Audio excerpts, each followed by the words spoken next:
you have to be like water. Learn to be like water, adaptable, fit into any vessel, have a sense of calm, have a sense of patience. But ambition is extremely important. And I don't just say this to girls, I say this to boys and girls. Just everyone who wants to be able to have a purpose in life, have an ambition, have the guts to find your glory. It's extremely important to have guts, to have conviction, to be able to say that, this is what I want and I want to achieve it. I learned it from the very, very strong people in my family that I looked up to, that showed me that it doesn't matter what your circumstances are, it matters how large your dreams are. And I have really large dreams. There's something about knowledge.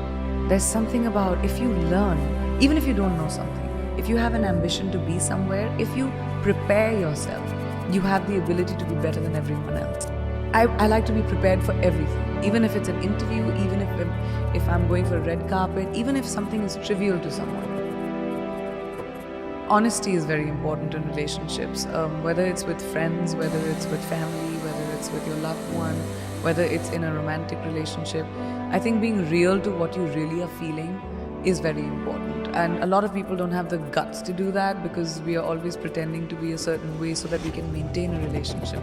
But I think the healthiest relationships happen when you have the ability to call out someone and say, well, that's not right, or I don't feel a certain way and you're wrong or you're right, and to be able to talk about it. It takes taking that cloak of being careful about your emotions off, but that's very important. I really feel like you are defined by, every time you're defined by what you do next, not what you left behind.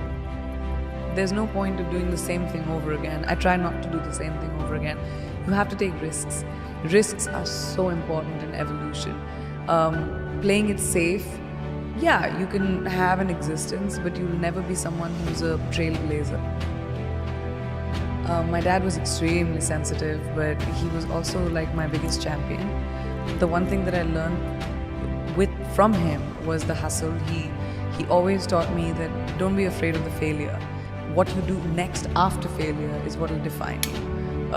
Everyone fails. It's going to happen to you, it's going to happen to me, it's going to happen to everyone. Instead of sitting on your hands and saying, I can't do it again, find the courage inside of you and saying, what can I do differently?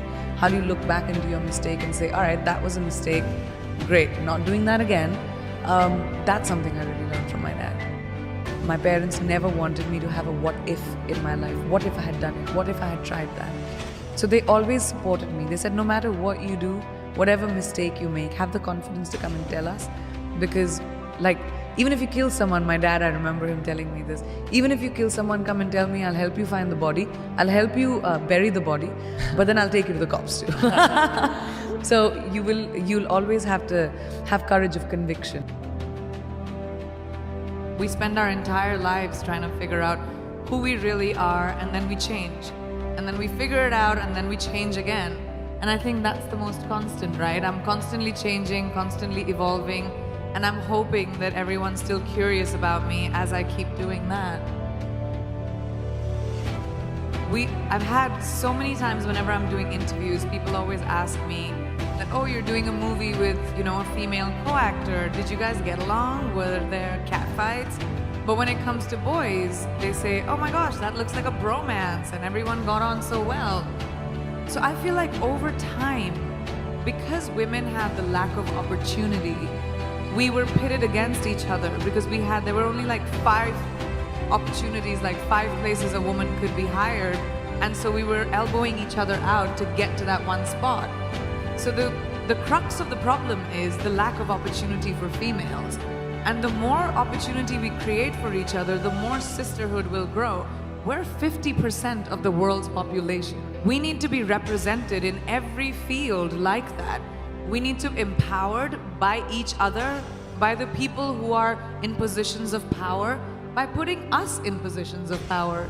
So I realized many, many years ago that the more I champion women in my own small way, maybe I'll be able to create a world around me at least where, women run the show, because we kind of do it really well. We just aren't given the opportunity enough, Yes! When I was very young, I started working when I was 17 years old. And I remember my mother telling me this really young, that women should be financially independent. It doesn't matter who your father is, it doesn't matter who your husband is going to be, it doesn't matter who your brother is, it doesn't matter who the man in your life is.